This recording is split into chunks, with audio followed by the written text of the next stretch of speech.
So ఈ రోజున అద్భుతమైన అంశాన్ని మనం ధ్యానించుకోబోతూ ఉన్నాం. ఇంతకీ పరలోక రాజ్యానికి ఎంతమంది వెళ్ళాలని ఇష్టపడుతున్నారు?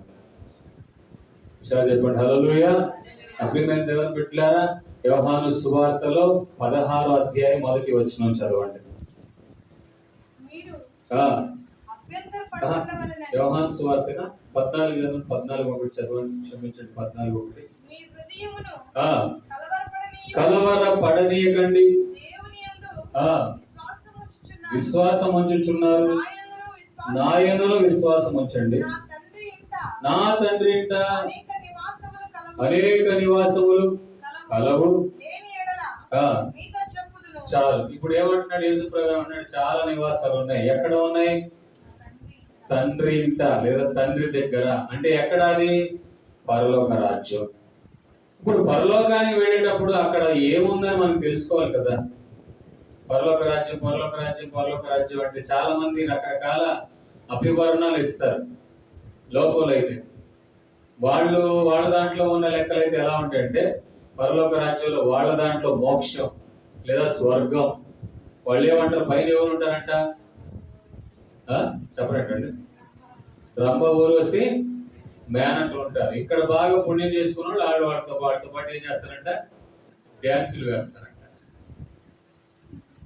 మీరు ఇదేమంటారు? తెలియదేమో, భారతదేశం కదా. ఆ తర్వాత ఇంకొక నమ్మకం ఎలా ఉందంటే, నిక్కచ్చిగా భక్తిలో ఉంటే పైన 1000 మందినైనా చేసుకోవచ్చు. ఆమెనా? ఆమె కాదు, పైన 1000 మందిని చేసుకోవచ్చు అంట. 1000 స్త్రీలని, పురుషులైతే. ఎందుకంటే వాళ్ళ దాంట్లో పురుషులకు విలువ ఎక్కువ. అర్థమైందంటే సరే, ఏదో నన్నారు కాదు, ఇబ్బంది ఏం బాధపడకండి దాని గురించి. గడి చెప్పండి హల్లెలూయా. కొంచెం ఉత్తేజపరచడానికి అప్పుడప్పుడు వేస్తా ఉంటాం అలాగే.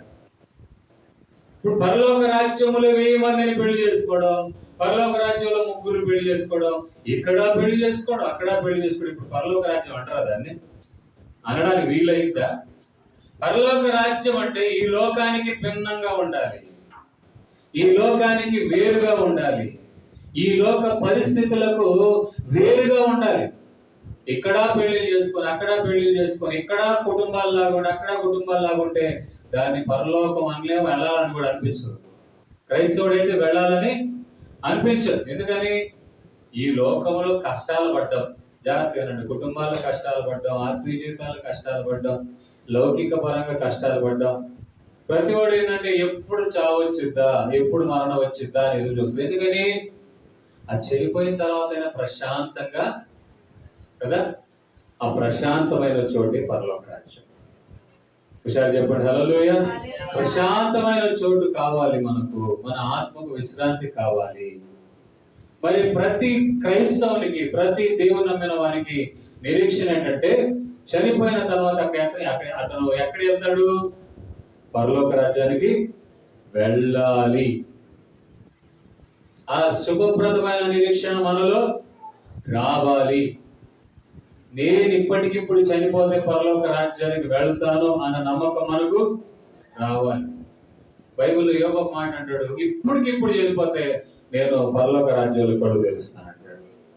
నా శరీరం కృషించిపోయినా, అనారోగ్యాలతో పాడైపోయినా, పరిస్థితులు చేజారిపోయినా, ఈ లోకములో నాకంటే ఏమీ లేకపోయినా, ఆఖరికి నా ప్రాణము, నా శరీరం విడిచిన మరుక్షణం నేను పరలోకంలో కొడు తెలుస్తాను. ఈ నిరీక్షణ మనకుందా? ఎంత కష్టాలు పడితే ఆ ఆత్మీయతను విడిచిపెట్టని యోబు అంత అనుకోగలుగుతాడు. నా ప్రియమైన దేవుని బిడ్డలారా, పరలోక రాజ్యం అంత సులువుగా వచ్చేది కాదు. కానీ ప్రభువైన యేసుక్రీస్తు ఆయన ఈ లోకానికి వచ్చి మనకు మార్గము చూపించాడు. ఎలా పరలోక రాజ్యానికి వెళ్ళాలో చెప్పాడు. ఇప్పుడు ఆ పరలోక రాజ్యం ఎలా ఉంటుంది అన్న సంగతి మనం ప్రకటన గ్రంథం 21వ అధ్యాయము 8వ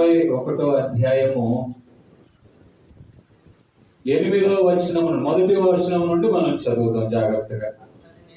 అంతటా నేను క్రొత్త ఆకాశము, క్రొత్త భూమి చూచి తిని, మొదటి ఆకాశమును, మొదటి భూమియు చూసారండి. క్రొత్త ఆకాశం, క్రొత్త వాతావరణం మనం చూస్తామంట. క్రొత్త ఆకాశం క్రొత్త భూమి ఉంటుంది. ఇప్పుడున్నటువంటి ఆకాశం ఇప్పుడున్నటువంటి భూమి గతించిపోతుంది. ఈ లోక నటన గతించిపోతుంది. ఈ లోకంలో ఉన్నటువంటి వాతావరణం అంతా గతించిపోతుంది. ఈ కట్టడాలన్నీ గతించిపోతాయి. రాయి మీద రాయి లేకుండా ఏమిటి పాడైపోతుంది. ఒకప్పుడు ఇప్పుడు ప్రభు రాకడ సమీపముగా ఉందనడానికి కారణం ఈ సముద్రాలు పొంగటం, సముద్రాలు ఆరిపోవటం, అర్థమైందండి, యుద్ధాలు జరగటం, క్రైస్తవుల మీద శ్రమలు రావటం. బైబిల్లో కూడా అన్నాడు, ఒకవేళ అలా హింసలు వస్తున్నాయి, శ్రమలు వస్తున్నాయి అంటే మీరు భయపడకండి. ఆ సమయంలో ఏం మాట్లాడాలో పరిశుద్ధాత్మ దేవుడు మీతో మాట్లాడతాడు, మీతో ఆయన ద్వారా మాట్లాడతాడు. అన్నంత మాత్రం అప్పుడే ముగింపు అనేది రాదు అని అంటున్నాడు. అనగా మనము ఈ యుగ సమాప్తిలో ఉన్నాం. అవి మనకు అర్థం కాదు, కానీ ఆత్మ సంబంధంగా ఉంటేనే మనం వాటన్నిటిని అర్థం చేసుకోగలము. గడి చెప్పండి హల్లెలూయా. ఈ రోజు నా ప్రియమైన దేవుని బిడ్డలారా, మనం వెళ్ళబోతున్నటువంటి ప్రాంతం గురించి మనం చూస్తే, మరియు నేను నూతనమైన యెరూషలేము అను ఒక పట్టణము తన భర్త కొరకు అలంకరింపబడి సిద్ధపడి చాలండి. నా ప్రియమైన దేవుని బిడ్డలారా, మనం వెళ్ళబోతున్నటువంటి చోటు ఏమంటే పరలోకము నుండి దిగి వస్తుందంట. ఆ దిగి వస్తున్నటువంటి ఏమంటే భర్త కొరకు అలంకరి ఆయన దర్శనములు చూస్తున్నాడు.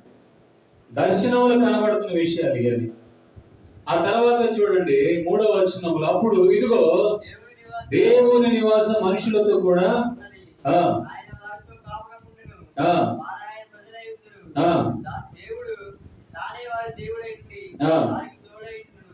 చాలా. నా ప్రియమైన దేవుని బిడ్డలారా, దేవుని వాక్యం అంటుంది మనం వెళ్ళబోతున్నటువంటి నూతన యెరూషలేము, మనం వెళ్ళబోతున్నటువంటి క్రొత్త పట్టణం, క్రొత్త వాతావరణం గురించి రాయబడుతున్న మాట ఏంటంటే, నా ప్రియమైన దేవుని బిడ్డలారా, ఆయన ఆయన వారితో కాపురముండును, వారాయన ప్రజలై ఉందురు. ఒక రోజున మనందరం కలిసి నివసించబోతున్న చోటు అద్భుతమైన చోటు. అంతేకాదు ఆయన మాట్లాడుతున్న మాట ఏంటంటే, దేవుడు తానే వారి దేవుడై ఉండి వారికి తోడై ఉండును. ఇక మనకు తోడుగా ఉంటాడు. ఇప్పుడు దూరాలు అప్పుడు రేపేమో ఉండవు, పిలిస్తే వచ్చే వాతావరణాలు ఉండవు. ఎందుకంటే మనం ఎప్పటికీ కూడా అక్కడే ఉంటాం. ఆమేన్ హల్లెలూయా. ఇప్పుడు పిలిస్తే, ప్రార్థన చేస్తే, ఉపవసిస్తే, పాపాలన్నీ చేసిన తర్వాత దూరాలు ఏర్పడితే మరలా ఉపవాసం చేసి అలాగైనా ప్రభువా నాకు దగ్గర రాయా, నాకు తోడు ఉన్నాయని బ్రతిమలాడితే ఆ యొక్క ఏమంటే బాధను, శ్రమను, మొరను చూసి దగ్గర వస్తున్నాడు. కానీ ఆ రోజున మనం ఎల్లప్పుడూ దేవుని సన్నిధానంలో ఉంటాం. ఆయన దగ్గర మనం ఉంటాం, మనతో ఆయన ఉంటాడండి. తర్వాత మనం చూస్తూ ఉన్నాం, ఆయన వారి కన్నుల ప్రతి బాష్ప బిందువును తుడిచివేయును, మరణము ఇక ఉండదు, దుఃఖమైనను, ఏడుపైనను, వేదనైనను ఇక ఉండదు.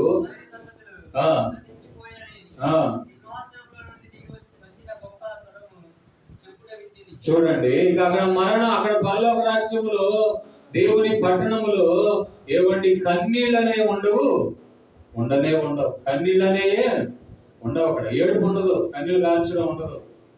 కానీ అక్కడ ఏముంటుంది? వాటి బదులుగా ఆయన కనుల నుండి ప్రతి బాష్ప బిందువును తుడిచి వేస్తాడు. అయిపోతున్న కార్యం అర్థమైందండి, తుడిచి వేయును. ఆ తర్వాత మరణం ఇక్కడ మనుషుల్ని ఇంకా ఏలుబడి చేయదు. మరణం అనేది ఏలుబడి చేయదు. మరణం పొందే అంత వాతావరణాలు కూడా అక్కడ కనబడవు. ఇక్కడ చెప్పండి హల్లెలూయా. అదే కదా నేను చెప్పింది, ఇక్కడ ఉన్నట్టే అక్కడ ఉంటే ఇక ఏముంది ప్రయోజనం? కనుక ఆ పట్టణం దేవుని పట్టణం ప్రత్యేకమైన పట్టణంగా మనం చూస్తూ ఉన్నాం. ప్రతి కనుల బాష్ప బిందువు తుడిచి వేయబడుతుంది. ఆ తర్వాత మరణం అనేది ఉండదు. చూడండి, మనిషి వయసు పెరిగే కొద్దీ ఏమైపోతాడు? మరణానికి దగ్గర అవుతుంటాడు. అర్థమైందండి, దగ్గర అవుతుంటారు. ఎక్స్పైరీ డేట్ అయిపోతుంటది మనిషికి. ఎంతవరకు ఉంటుంది ఎవరు తెలియదు ఎక్స్పైరీ డేట్. ఒకవేళ టాబ్లెట్ల మీద ఉండొచ్చు, వాటి వీటి మీద ఉండొచ్చు, గ్యారెంటీ ఉండొచ్చు, కానీ మనిషికి ఎక్కడ కూడా ఎక్స్పైరీ డేట్ అనేది లేదు. అది హఠాత్తుగా వస్తుంది. దాన్ని అంటారు మరణం అని. కానీ పరలోక రాజ్యంలో మరణం ఇక ఉండనే ఉండదు. ఆ తర్వాత మనం చూస్తూ ఉన్నాం, దుఃఖమైనను ఏడుపైనను వేదనైనను ఇక్కడ ఉండదు. దుఃఖం ఉండదు, దుఃఖపడడానికి కారణమే ఉండదు. ఎప్పుడు ప్రశాంతంగా ఆరాధన చేసుకునే వాతావరణం. మరి అక్కడ ఎప్పుడు ప్రార్థన చేసుకో, ఎప్పుడు ఆరాధన చేయాలంటే ఇక్కడ దాని గురించిన ఆసక్తి మన ద్వారా దేవుని కనపరచాలి. హుషారు చెప్పండి హల్లెలూయా. ఎక్కువ కావాలని ఇష్టపడాలి. మన ప్రాణాత్మక శరీరాలు ప్రభుతో ఏకీభవించేటట్లుగా ఉండాలి. ఎక్కువగా ప్రార్థన, ఎక్కువగా సహవాసం, ఎక్కువగా ఆరాధన మనము చోటు ఇవ్వగలిగితే నిశ్చయంగా మనము కూడా పరలోక రాజ్యములో అద్భుతమైన పట్టణములో మనం అడుగు పెడతాము. దుఃఖం ఉండదంట, వేదన ఉండదంట, మరణం ఉండదంట. ఏమండి మొదటి సంగతులు ఏమైపోతాయి? ఇంకా మొత్తం ఇంకా మాయమైపోద్ది, ఇంకేముండదు, గతించిపోద్ది. ఒక ఊరు దాటి మరో ఊర్లో వస్తున్నట్టుగానే ఆ వాతావరణాలన్నీ మారిపోతాయి, రెప్పపాటులోని పరిస్థితులన్నీ మారిపోతాయి. కనుక చూడండి, ఆడ చక్కగా మనం చూస్తూ ఉన్నాం. అప్పుడు సింహాసనాసీనుడైన వాడు ఇదిగో చేయుచున్నానని చెప్పాను. చూసారంటే మొత్తము నేను చేస్తున్నా, కొత్తదిగా చేస్తున్నాను. ఇక పాత ఆకాశం మీరు చూడరు, పాత భూమి, పాత వాతావరణాలు మీరు చూడరు. అసలు ఈ లోకములో ఉన్నవన్నీ కూడా గతించిపోయి ఒక నూతనమైన వాతావరణాలు అడుగు పెడతారు. అందరు వినాలి. చిన్నపిల్లలు, పెద్దలు చిన్నప్పుడు నుండి మీరు ఏంటంటే మనస్సులో ఉండిపోతే అప్పుడే దైవత్వం పనిచేస్తుంది, ఆత్మీయత పనిచేసింది. గట్టిగా చెప్పండి హల్లెలూయా. ప్రియమైన దేవుని బిడ్డలారా, ఇదిగో సమస్తమును నూతనమైనవిగా కొత్తదిగా చేస్తున్నాను మీకోసం, నా కొరకు. ఏమండి బాప్తిజం పొందిన వాడు కొరకు, నా కొరకు రక్షణ పొందిన వాడు కొరకు, నా కొరకు ఈ లోకములో మరణమైన జీవమైన శ్రమలైన నా కొరకు నిలబడిన వారి కొరకు పరలోక రాజ్యంలో సమస్తాన్ని మీ కొరకు నూతనమైనవిగా చేర్చున్నాను. కనుకనే రాయబడిన మాట ఏంటంటే, నా ప్రియమైన దేవుని బిడ్డలారా, ఒక కొత్త ఆకాశం, కొత్త భూమి మనం చూస్తాం. గతించిపోతాయి మొత్తం, ఒక కొత్త వాతావరణం అడుగు పెడతాం. అక్కడ మనము దేవదూతలు అందరూ కలిసి దేవుణ్ణి ఆరాధన చేస్తాం. విషయాలు చెప్పండి హల్లెలూయా. మన పరలోకంలో వెళ్ళాలని ఇష్టపడాలి. అర్థమైందండి? సింహాసనాసీనుడిగా ఉన్నటువంటి దేవుడు చెప్తున్నాడు, ఇదిగో సమస్తము నూతనమైనవిగా చేయుచున్నాను. మరి ఈ మాటలు నమ్మకమును నిజమునై ఉన్నవి కనుక వ్రాయమని పద్మాసు దీవులో ఉన్నటువంటి యోహానికి చెబుతున్నాడు. ఇలా జరుగుతాయి, ఇలా జరుగుతాయి. ఒకవైపున దర్శనం కనబడుతుంది యోహానికి, మరోవైపు చెప్తున్నాడు ఈ సంగతులని రాయి, ఈ సంగతులని రాయి. ఎందుకని? ఇప్పుడు మనం చదవడానికి. విషయాలు చెప్పండి హల్లెలూయా. ప్రియమైన దేవుని బిడ్డలారా, బైబిల్లో ఏది కూడా మర్మంగా లేదు. ఒక విశ్వాసి జీవితం ఎలా ఉండాలి అది మర్మంగా లేదు. ఒక సేవకుడు ఎలా ఉండాలి అది మర్మంగా లేదు. సంఘం ఎలా ఉండాలి మర్మంగా లేదు.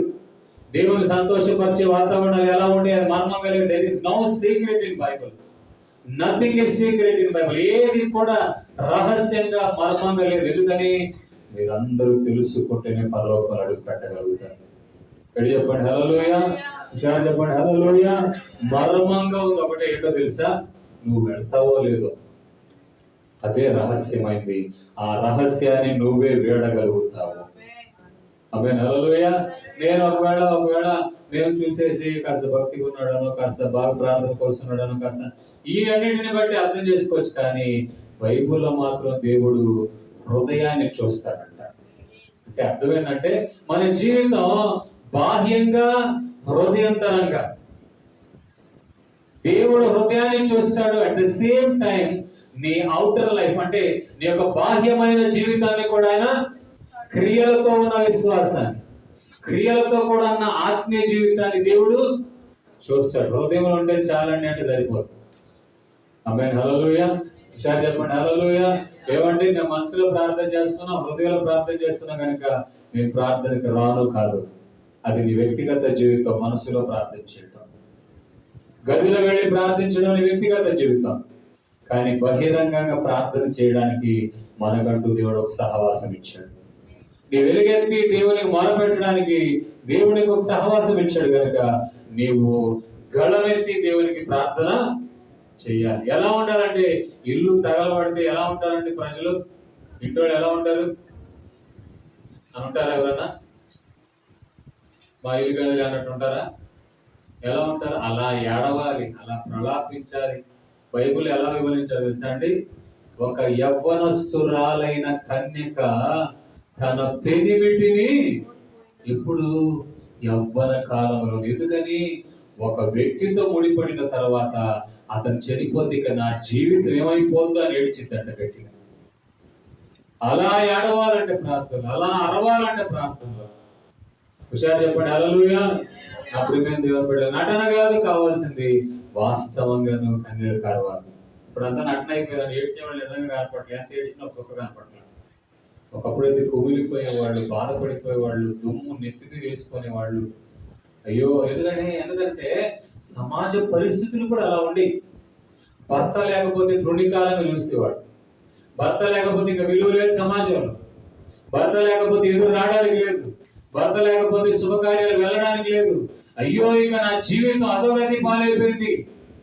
ఆఖరికి తల్లిగారింటి దగ్గర కూడా సరిగా చూసుకోలేని వాతావరణం, ఎందుకంటే సామాజిక పరమైన వాతావరణం. ఇక విలువ లేని జీవితం అయిపోతుంది నాది.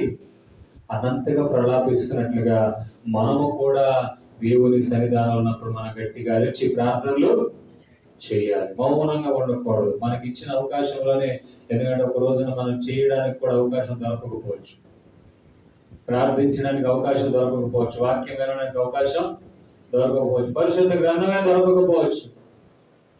ఆ రోజులు రాకముందే మనం ముందుగానే మన హృదయము నిండా ప్రార్థనలతో నింపబడాలి. ప్రార్థన జీవితముతో అలవాటు అవ్వాలి మనం. అర్థమైందండి? ఏదో కాసేపు మనము లేదా వారాలకు ఒకసారి మాతో అలవాటు అయిపోయాం అనుకోండి, రేపు నిజంగా ప్రార్థన లేనప్పుడు అసలు ఏం చేయలేము. ఇక దాని గురించి ఆలోచన కూడా రాదు. ఆ చుట్టూన వాతావరణానికి నువ్వు లోబడిపోతావు. కానీ బైబిల్లో చుట్టూన వాతావరణం వేరైనా వీళ్ళు ప్రార్థించడం మానలేదని వాక్యం చెబుతుంది. విషయాలు చెప్పండి హల్లెలూయా. వాక్యం చదవాలి, వాక్యం వినాలి, వాక్యం వీడియోల ద్వారా లేదా ఆడియోల ద్వారా వినాలి, తెలుసుకోవాలి. ఎందుకని ఒక రోజున వాక్యం దొరకని రోజులు, కొన్ని కమ్యూనిస్టు దేశాలలో వాక్యం దొరకదు. ఎందుకని అక్కడ దేవుని నమ్మరాడు, నాస్తికులే ఉంటారు. వాళ్ళు చాటున తెలియకుండా బైబుల్ వాళ్ళ దగ్గర వెళ్తే ఆ బైబుల్ చూసి కన్నీళ్ళు గార్చుకుంటారు. అయ్యా ఈ బైబుల్ లేక. ఆ చైనా దేశంలో ఆ మధ్య ఒక వీడియో చూశాను. పెద్ద సూట్ కేసులో బైబుల్ వచ్చిన వాళ్ళు కుమిలిపోయి ఏడ్చి అయ్యా మాకు నీ వాక్యం ఇచ్చావయ్యా. ఇక నాస్తికులు అంటే ఏ దేవుడిని నమ్మడానికి వీల్లేదు. మరి అలాంటి పరిస్థితుల్లో మనం వెళ్లకుండా ఉన్న ముందే మన హృదయం నుండి వాక్యం నింపుకోవాలి. యేసు ప్రభు హృదయం నుండి వాక్యం ఉంది కనుక ఎదిరించి ఆటంకపరిచే సాతానుగాడు వచ్చిన వాక్యముతో ఖండించాడు. విషయాలు చెప్పండి హల్లెలూయా. చూడండి నా ప్రియమైన దేవుని బిడ్డలారా, ఈ మాటలు నమ్మకమును నిజమై ఉన్నాయి కనుక వ్రాయమని ఆయన నాతో చెప్పుచున్నాడు. మరియు ఆయన వారితో నాతో ఇట్లా నేనే అల్ఫయు ఒమేగయు అనగా ఆదియు అంత్యమునై ఉన్నాను.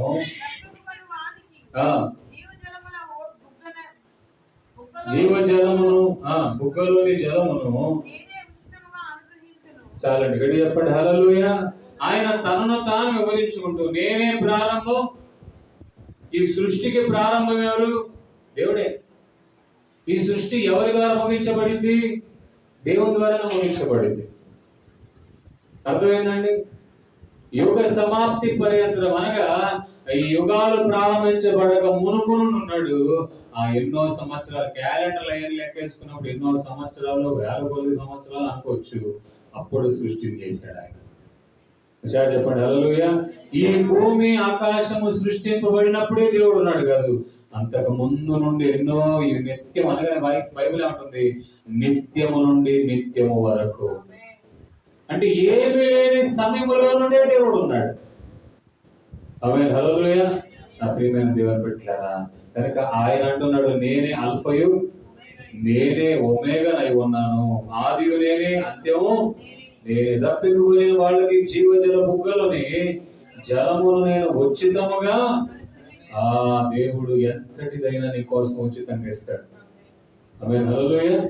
రోగం వచ్చిందా ఉచితంగా? పోదా రోగం వస్తే ప్రార్థన చేస్తే పోదా? ఏమైనా బిల్లులు కడుతున్నారా? ఏమండి, ఏం చేయట్లా. కానీ మనం వాటి విలువను గమనించి దేవునికి కృతజ్ఞతాస్తుతులు చెల్లించి మరింత నమ్మకంగా ఉండాలి. మనిషి జీవితం ఎలా ఉంటుందో తెలుసా? పొందేంత వరకు, దొరికేంత వరకు ఆరాటపడిపోతూ కుమిలిపోయి బాధపడిపోతుంటాడు.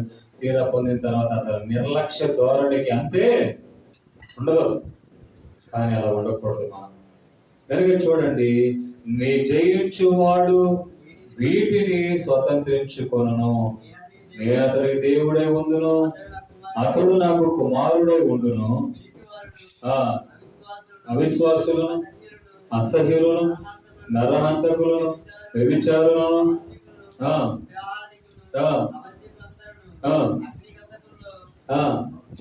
మండు గుండములో పాలు పొందుదురు, ఇదే రెండవ మరణం. అంటే అర్థం ఏంటంటే, జయించిన వారే వెళ్ళి స్వతంత్రించుకోండి. ఏం జయించాలి?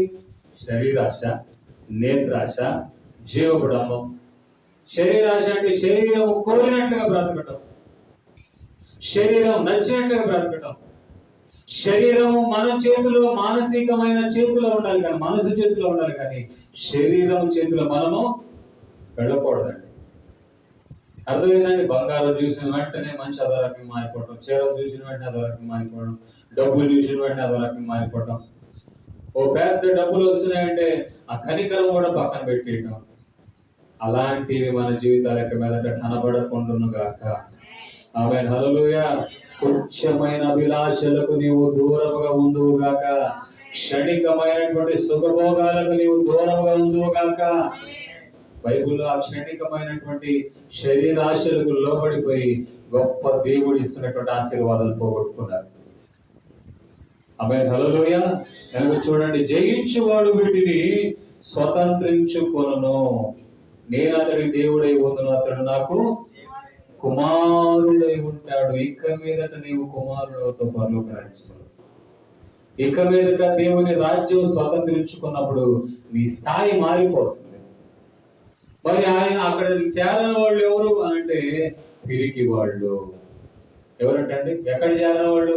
పరలోకం, లేదా ఆయన పట్టణం, లేదా నూతన యెరూషలేము. అనేకమైన విధాలుగా వివరించబడినట్టుగా మనం చూస్తున్నాం. అక్కడ చేరని వాళ్ళు ఎవరంటే ఏవండి? పిరికి వాళ్ళు. దేవుని విషయంలో పిరికితనం చూపించడం, ధైర్యం చేయకపోవటం. అయ్యో మేము దేవుని నమ్మామండి, అక్కడ వస్తే ఏమైనా చేస్తారేమో, అక్కడ వస్తే ఏమైనా అంటారేమో. పిరికితనం. నీవు దేవుని దగ్గర దేవుడి కోసం అద్భుతం చేస్తాడు. నీ స్వజనంలో కూడా దేవుడు మారుస్తాడు. నీవు పిరికితనంతో ఉండాల్సిన అవసరం లేదు. ఆ తర్వాత చూస్తున్నాం, అవిశ్వాసులు అంటే అర్థం ఏంటి? విశ్వాసం కలిగిన వాళ్ళగా పిలువబడుతూ అనుమానంతో బ్రతుకుతున్న వాళ్ళు. రకరకాల అనుమానాలు, రకరకాల అవిశ్వాసం. వాక్యాలు వింటూ, అద్భుతాల గురించి సాక్ష్యాలు వింటూ, అనేకమైన వింటూ ఉన్నా మరలా దేవుడు చేస్తాడా అని అపనమ్మకం, ఇది జరిగిద్దా అని అపనమ్మకం. కంటి ముందు అద్భుతాలు జరుగుతాయి కానీ అయినా మళ్ళా మనసు ఎక్కడో ఒక లేని అవిశ్వాసం కనబడుతుంది. ఇక మీదట మన జీవితాలలో అవిశ్వాసము కనబడకుండును గాక. మన హృదయం నుండా, మన ఆత్మీయ జీవితం నుండా విశ్వాసము కలిగి ఉందుము గాక. ఆ తర్వాత చూస్తున్న అసహ్యమైన కార్యాలు చేసేవాళ్ళు. ఈ రోజుల్లో ఎక్కువ కనపడతారు అసహ్యమైన కార్యాలు చేసేవాళ్ళు.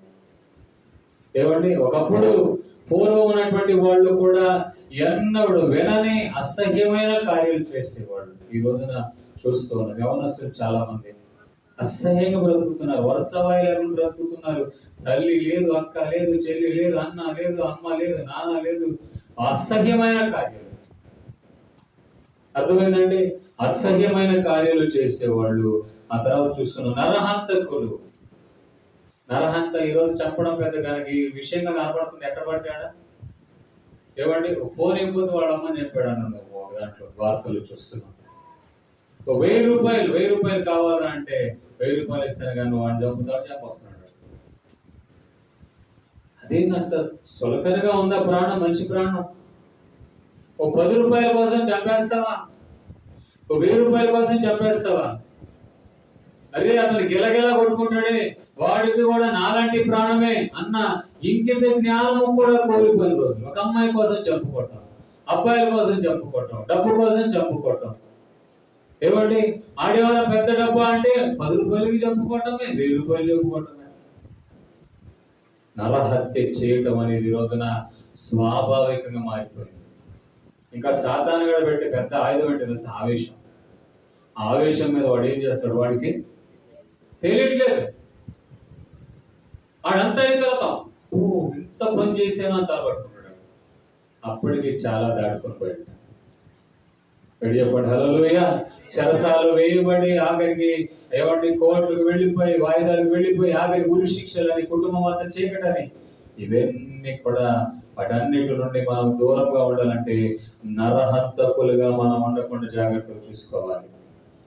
ఈ రోజున క్రైమ్ రేట్ పెరిగిపోతుందండి. వ్యభిచారాలు పెరిగిపోతున్నాయి, నరహత్యలు పెరిగిపోతున్నాయి. ఏమండి ఇష్టానుసారమైన జీవితానికి మనిషి ఏమైపోయాడు? కారణం ఏంటంటే దేవుని భయం లేదు. ఈ రోజున ప్రపంచం అంతా కూడా దేవునిని నమ్మే విషయంలో యేసయ్యను నమ్మటం అనేది చివరి స్థాయి. అన్ని దాటుకొని చివరికి యేసుప్రభుని నమ్ముతాడు. అదే లాస్ట్. అక్కడ కూడా నువ్వు దేవునికి భయంగా లేకపోతే ఇక నరకం నుండి దేవుడిని కాపాడాడు. అప్పుడే దేవుని పెట్టారా? నరహంతకులంట వ్యభిచారులు శరీర సంబంధమైన కోరికలు తీర్చుకోవడానికి ఇష్టపడ్డారు. ఎవరి కుటుంబ బాధ్యతలు, కుటుంబ దాంపత్య విషయంలో నమ్మకంగా లేకపోవటం. వాళ్ళు మంచివాడు కాదు, మంచివాడు కాదు, నేను తొందరపడ్డానయ్యా అనుకుని నేనంటాను ప్రపంచంలో నువ్వు ఎవరినైనా చేసుకో, ఏదో ఒక పొదు ఉంటుంది. అర్థమైందండి? ఒకడు కలర్లో ఉంటే, ఒకడు ఎత్తులో ఉంటే, ఒకడు లావులో ఉంటే, ఒక డబ్బులో ఉంటే, ఒక టాలెంట్లో ఉంటే, మిగతా దాంట్లో ఎందులోనో దేంట్లోనో ఒకటి ఉంటుంది. లోకమంతటిని కూడా పరిశీలించి చూస్తే ఎవరు కూడా శరీర పరంగా కానీ దేని విషయంలో కూడా సంపూర్తిగా చేయబడలేదు. ఎందుకని? ఆ పొదువును బట్టి నీవు దేవుణ్ణి స్తుతించగలవు. ఆమేన్ హల్లెలూయా. కానీ లోకస్తులు కాదు. నాకేమి నచ్చలేదండి, రంగు నచ్చలేదండి, కట్నం కుదరలేదండి అని, లేకపోతే ప్రేమించట్లేదని, లేకపోతే నా ప్రేమ దేవుని పెట్టలేదు, వీడు నచ్చలేదని. ఆఖరికి ఈ మధ్య నేను ఒక వార్త విన్నాను, అసలు వివాహం చేసుకునే వాళ్ళ సంఖ్య ఎక్కువైపోతున్నట్టు రాబోతుంది. ఇక వివాహం చేసుకోరు. మరి ఎట్లా అంటే వివాహం చేసుకోకపోయినా వివాహం చేసుకున్న తర్వాత చేసే కార్యాలను చేస్తారు. ఏంటి అని అంటే నేను ఇంకా బాగా అర్థం చేసుకోవాలి అంటూనే మరి నాకు నచ్చలేదని విడిచిపోతాను. ఎందుకంటే నాకు బాగా అర్థం కాదా, ఇంకొకరిని నేను అర్థం చేసుకోవాలి. వివాహం చేసుకోనని వాళ్ళ సంఖ్య ఎక్కువైపోతుందంట. దాన్ని అంటున్నారు వ్యభిచారానికి. పౌలు ఊరికి చెప్పలేదండి, జారత్వం పెరిగిపోతుంది కనుక నీకు స్వంత భార్య ఉండాలి, నీకు స్వంత పురుషుడు ఉండాలి. ఇలాంటి రోజులు లివింగ్ అనే దరిద్రం పేరుతో వివాహం సంబంధం లేకుండానే శరీర కోరికలు తీర్చుకుంటున్న రోజు. ఏంటంటే అర్థం చేసుకోవాలి. పెళ్ళైన తర్వాత అర్థం చేసుకోలేవా? అప్రియమైన దేవుని బిడ్డలారా, ఇష్టరాజ్యం అయిపోయింది రోజున. వ్యభిచారులను, మాంత్రికులు, ప్రభు నమ్మకం కూడా చాలా మంది చేతబడి చేసేవాడు ఉన్నారా లేదా? చేతబడి చేయించేవాడు ఉన్నారా లేదా? ఉన్నారు. వాళ్ళు చేయకపోయినా వీళ్ళు అలా తయారవుతారు. కొంతమంది వాళ్ళు చూసిన వెంటనే ఆ దిష్టి తగిలేదంటే మనిషి అయిపోతాడు. ఇంకా అర్థమైందన్నమాట. అర్థమైందా? మనం చూసిన వెంటనే స్వస్థత కలగాలి, మనం చూసిన వెంటనే నిరీక్షణ కలగాలి. కానీ వీళ్ళు ఎలా చీకటి శక్తులకు లోనైపోతారంటే వీళ్ళు చూసిన వెంటనే లేదా అడుగు పెట్టిన వెంటనే వాతావరణం అంతా పాడైపోతుంది. ఎందుకని? దేవునికి దూరం అయిపోతే ఆటోమేటిక్గా చీకటి శక్తులు ఏమైపోతాయి? నిన్ను బైబిల్ అంటుంది కదా, హృదయమును ఆ దురాత్మ ఎప్పుడైతే యేసు ప్రభు దగ్గరికి వస్తాడో హృదయంలో ఉన్న దురాత్మ విడిచి వెళ్ళిపోతుందో, మరలా ఇతను ఎప్పుడైతే దేవునికి దూరం అయిపోతాడో ఆ విడిచి వెళ్ళిన దురాత్మ అంట తనకంటే బలమైన 7 తీసుకొని వచ్చిందట మళ్ళా హృదయంలో. ఇక వాడు ఎక్కడ అడుగు పెట్టినా ఇంకంతే జీవితం. ఎవరు చూసినా వాడి జీవితం ఆగిపోవటమే. కానీ అప్పుడు దేవుని బిడ్డలారా, మనం అలా ఉండకూడదు. మనం చూసిన వెంటనే పాపం చేసేవాడికి పశ్చాత్తాపం కలగాలి. ఆమేన్ హల్లెలూయా. ఎప్పుడైనా మీరు చూసారండి, మనల్ని చూస్తుంటారు చాలా మంది, ఎలా గమనిస్తుంటారు చూసారా ఒకసారి? మన దృష్టి ఎలా ఉండాలంటే దయగలిగిన చూపుగా ఉండాలి. అంతేగాని ఇక్కడ ఏమనుంది? ఏమండి, వ్యభిచారుల్లాగా మాంత్రికుల్లాగా చేతికి కాళ్ళకి వేసుకొని ఏందో దేవుని నమ్మే తరచు చేతికి కాళ్ళకి వేసుకుంటారు. మనం అలా ఉండకూడదండి. యేసే రక్తం ద్వారా కడగబడిన బిడ్డలు. అర్థమైందండి? మనం తెలియకుండా దాటటమో తెలియకుండా ఏదో ఒకటి ఇంటికి కట్టుకోవడం చేసుకోకూడదు. మనం దేవుని నమ్మిన వాళ్ళం. విషయాలు చెప్పండి. హల్లెలూయా. దేవుని నమ్మని వాళ్ళైతే అది వేరే విషయం. కానీ యేసు ప్రభు గురించి దాదాపు కొద్దో గొప్ప మనకు తెలుసు. ఆమేన్. హల్లెలూయా. కనుక నా ప్రియమైన దేవుని బిడ్డలారా, మాంత్రికులులాగా అంటే అర్థమైందంటే చీకటి శక్తులను ఆధారము చేసుకొని వాళ్ళ జీవితాన్ని మనుగడను కొనసాగించుకోవడం. చేతగాని తనము, ఆ చేతగాని తనాన్ని బట్టి వాటిని పొందాలని చేతబడులు చేయటం, ప్రాణం ఆ చేతబడిని బట్టి ప్రాణాలు తీసేయటం అని, చేతబడిని బట్టి నచ్చినోళ్ళు పెళ్లి చేసుకో, చేయి చేసుకో రకరకాలుగా అయ్యో భయంకరమైన ప్రపంచం. అలాంటి వాతావరణంలో పొరపాటున మనం పడకూడదు. ప్రార్థన ద్వారానే సమస్తం మనం చేయించుదుముగాక. ఎప్పుడు ఆమె చెప్పండి. ఆ తర్వాత మనం చూస్తున్నాం విగ్రహారాధికులు. నేను ఒక విషయం ఈ చివరి వచ్చినని చెప్పి ముగించేస్తాను.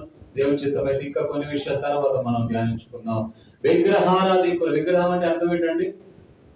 నోరు లేని, ముందు అది ఆత్మీయంగా వచ్చేసి మనం ఏదైతే ఎక్కువ ఇష్టపడతాం అది. నోరు లేని బొమ్మలు.